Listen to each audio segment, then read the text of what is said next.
Hi guys, শিবরাত্রির দিন শিব পুজো উপলক্ষে আমার স্টুডেন্ট সমৃদ্ধর বাড়িতে চলে গিয়েছিলাম। গিয়ে দেখলাম এরকম করে সবাইকে তিলক পরানো হচ্ছে, আমাকেও পরানো হলো। আর জানো, যিনি পুজো করছিলেন তিনি কামারপুকুর জয়রামবাটি থেকে এসেছিলেন, আর মাঝে মধ্যে তারাপীঠেও পুজো করেন। এই যেমন আজকে এখানে পুজো করে ভোরবেলায় বেরিয়ে যাবেন তারাপীঠে যাওয়ার জন্য। গঙ্গাধরা শিব গঙ্গাধরায় হর হর বলে নমঃ শিবায়।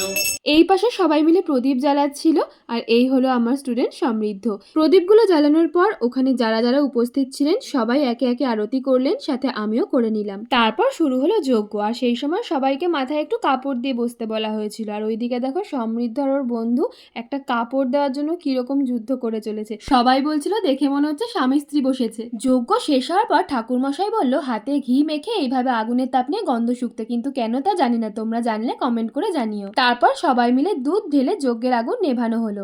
তারপর খেলাম চরণামৃত, খেলাম প্রসাদ, তারপর চলে আসলাম বাড়ি। আজকের মতো এইটুকুই, বাই।